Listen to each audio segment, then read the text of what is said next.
오늘은 3월 4일 금요일입니다. 누가복음 18장 31절에서 43절까지 말씀 함께 봉독하겠습니다. 예수께서 12 제자를 데리시고 이르시되 보라, 우리가 예루살렘으로 올라가노니 선지자들을 통하여 기록된 모든 것이 인자에게 응하리라. 인자가 이방인들에게 넘겨져 희롱을 당하고 능욕을 당하고 침뱉음을 당하겠으며 그들은 채찍질하고 그를 죽일 것이나 그는 3일 만에 살아나리라 하시되 제자들이 이것을 하나도 깨닫지 못하였으니 그 말씀이 감추었으므로 그들이 그 이르신 바를 알지 못하였더라. 여리고에 가까이 가셨을 때에 한 맹인이 길가에 앉아 구걸하다가 무리가 지나감을 듣고 이 무슨 일이냐고 물은데 그들이 나사렛 예수께서 지나가신다 하니 맹인이 외쳐 이르되 다윗의 자손 예수여 나를 불쌍히 여기소서 하거늘 앞서가는 자들이 그를 꾸짖어 잠잠하라 하되 그가 더욱 크게 소리질러 다윗의 자손이여 나를 불쌍히 여기소서 하는지라. 예수께서 머물러 서서 명하여 데려오라 하셨더니 그가 가까이 오매 물어 이르시되 내게 무엇을 하여 주기를 원하느냐. 이르되 주여 보기를 원하나이다. 예수께서 그에게 이르시되 보라, 네 믿음이 너를 구원하였느니라 하시매 곧 보게 되어 하나님께 영광을 돌리며 예수를 따르니 백성이 다 이를 보고 하나님을 찬양하니라. 아멘. 예수님의 고난과 죽음은 우발적 사건이 아니죠. 구약 성경에 분명히 예언된 것입니다. 예루살렘에 가까이 이르시자 예수님은 선지자를 통해 기록된 모든 것이 인자에게 응할 것이라고 말씀하십니다. 보라, 우리가 예루살렘으로 올라가노니 선지자들을 통하여 기록된 모든 것이 인자에게 응하리라. 그 내용은 무엇입니까? 32절 인자가 이방인들에게 넘겨져 희롱을 당하고 능욕을 당하고 침뱉음을 당하겠으며 그들은 채찍질하고 그를 죽일 것이나 그는 3일 만에 살아나리라. 여러분, 이 말씀을 하셨는데 제자들은 어떤 반응이 있습니까? 34절 제자들이 이것을 하나도 깨닫지 못하였으니 하나도 깨닫지 못하였다 그랬어요. 하나도 깨닫지 못하였으니 그 이유는 그 말씀이 감추었으므로 그들이 그 이르신 바를 알지 못하였더라. 마가복음에 의하여도 예수님께서는 계속해서 말씀하셨어요. 3번씩이나 말씀하실 때에 심지어 베드로는 그런 일이 있어서는 안 됩니다 라고 하면서 예수님을 오히려 가르치려고도 하였죠. 항변하였다, 예수님을 꾸짖었다라는 표현도 사용되고 있습니다. 이 누가복음에도 9장 22절과 또 44절에도 예수님의 순환과 죽음과 부활에 대해서 말씀하십니다. 여러분, 이렇게 예수님께서 이 순환과 또 죽음과 부활에 대해서 말씀하시는 이유는 무엇입니까? 무엇보다도 지금 그들에게 이 순환과 죽음에 대해서 말씀하시는 이유는 그들의 믿음이 흔들리지 않도록 하기 위함입니다. 그러한 일이 일어날 때에 그들의 믿음이 흔들리지 않도록 하기 위함이라는 것이죠. 여러분, 오늘 우리가 갑자기 어떤 일을 당하면은 황망하죠. 또 이것을 어떻게 내가 감당해야 될지 모르죠. 그러나 예수님께서는 이것을 이미 성경의 예언대로, 선지자들의 예언대로 응하게 될 것이다 라는 사실을 말씀하시는 거예요. 그런데도 이 제자들은 지금 말씀의 의미를 전혀 깨닫지 못해요. 그러나 때가 되면 그들도 주님의 고난과 죽음과 부활의 신실한 증인이 될 것입니다. 여러분, 이 사실을 우리가 알아야 돼요. 지금 당장은 내가 깨닫지도 못하고 잘 이해가 되지 않을지라도 다 이해할 수 없어도 하나님의 계획을 신뢰할 수 있어야 합니다. 그럴 때에 흔들리지 않는 믿음이 신앙인이 된다라는 사실을 여러분 우리가 발견할 수 있기를, 우리가 믿을 수 있기를 축복합니다. 그래요. 지금 당장 나는 지금 시대를 분별할 수도 없고 그리고 하나님의 말씀을 제대로 깨닫지도 못하지만 그러나 분명히 때가 되면 하나님께서 그것을 밝히 보이게 하시고 깨닫게 하신다는 사실을 여러분 우리가 기억하실 수 있기를 바랍니다. 허드슨 테일러의 일화 가운데서 어떤 사람이 허드슨 테일러에게 물어봤어요. 어떻게 해서 그 평생 그 험한 곳에서 그렇게 선교 사역을 할 수 있었습니까? 그때 저의 이 헌신과 또 이 모든 사역의 비결은 하루를 어떻게 시작하느냐에 달려 있었습니다. 하루를 어떻게 시작하느냐에 달려 있습니다. 마치 음악가가 연주를 시작하기 전에 조율을 하는 것처럼 조율을 하지 않으면 그 연주가 음악이 그 소리가 완벽하지 못하고 또 그 소리의 조율이 되지 못하기 때문에 엉뚱한 소리들이 나올 수 있는데 그러나 음악가가 연주를 하기 전에 조율하는 것처럼 하루를 시작할 때에 하나님의 뜻에 맞추는 하나님의 뜻에 맞추어 살았기 때문입니다. 여러분 그래요. 오늘 우리가 항상 조율이 되어 있어야 돼요. 하나님과 함께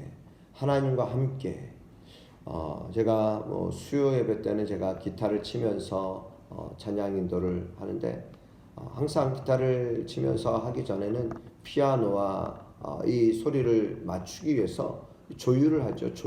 이 조율이라고 하는 것이 참 중요한 것입니다.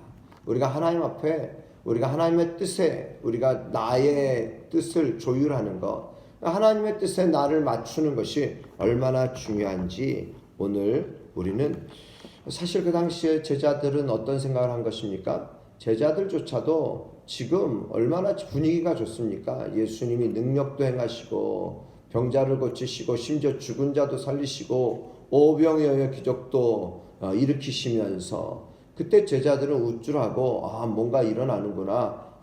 그래 이제는 다시 예루살렘이 회복되겠구나. 무엇으로요? 예수님이 이제는 이 땅을 정복하시겠구나.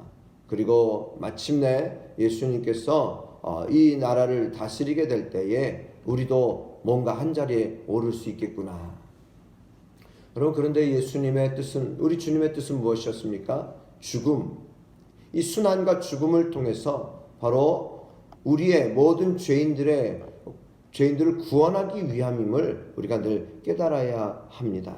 바로 주님의 뜻, 주님의 계획에 나를 맞출 수 있는 그런 귀한 믿음의 삶이 되시기를 주의 이름으로 축복합니다.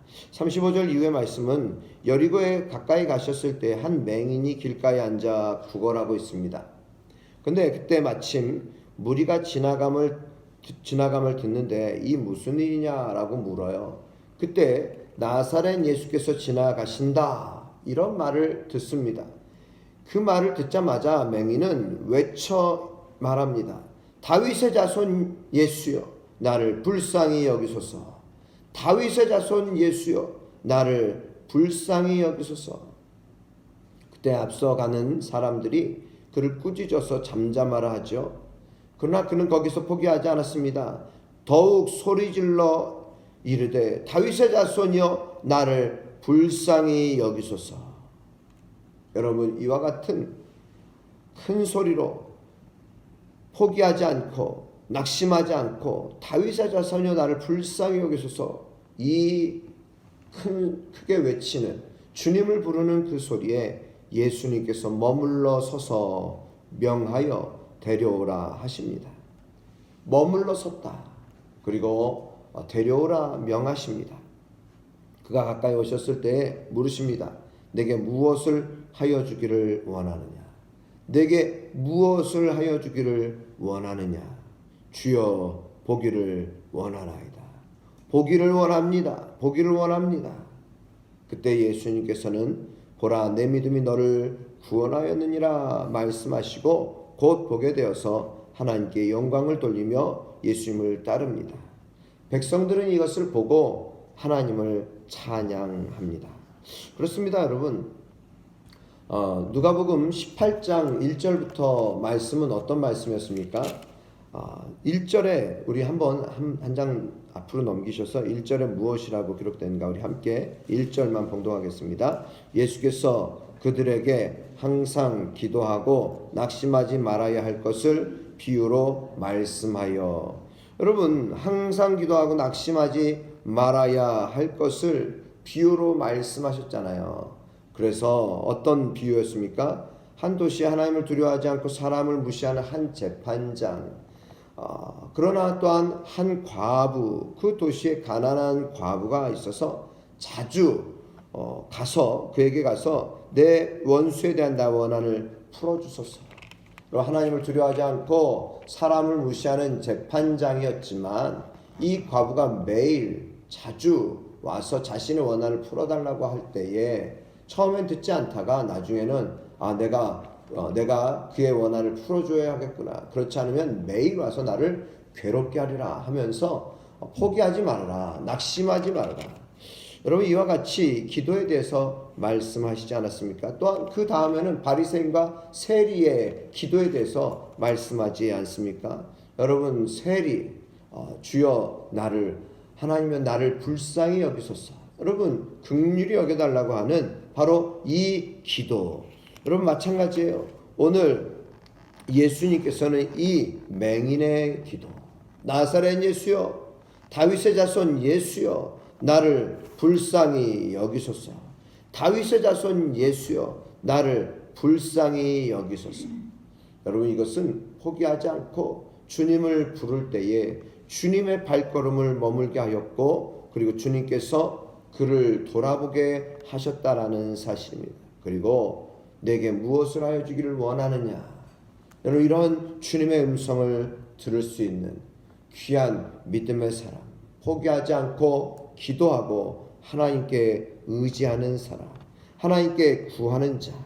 맹인은 그 소원대로 보게 되었을 뿐만 아니라 예수님께서 선언해 주신 것은 무엇입니까? 보라, 내 믿음이 너를 구원하였느니라. 내 믿음이 너를 구원하였느니라.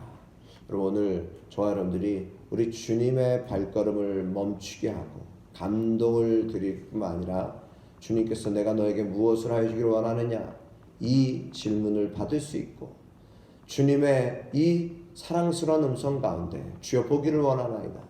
내 믿음이 너를 구원하였느니라. 이 약속의 말씀이, 이 선언의 말씀이 우리에게 임할 수 있기를 주님의 이름으로 축복합니다. 오늘도 말씀을 지금 당장은 깨닫지 못하는 제자들, 그러나 예수님께서는 그럼에도 불구하고 2번, 3번 계속해서 예수님의 순환과 죽음과 부활에 대해서 말씀하십니다. 여러분, 예수님은 지금 순환과 죽음에 대해서만 말씀하지 않으셨어요. 그리고 3일 만에 살아나리라. 여러분, 우리가 이것을 깨닫게 될 줄 믿습니다. 예수님이 이제 십자가에 못 박혀 달려 죽으실 때에 그때에도 깨닫지 못했잖아요. 그런데 예수님의 부활, 예수님이 부활하실 때에 그것조차도 믿지 못했던 제자들, 그러나 그 이후에 예수님을 만나고 부활하신 예수님을 만난 이후에 그들은 온전히 담대한 믿음의 사람으로, 담대한 증인으로 그들이 서게 되지 않았습니까? 오늘 저와 여러분들도 지금 우리의 믿음이 나는 좀 좋아 보이는 것 같아요. 바리새인처럼 나는 좀 괜찮은 것 같아요.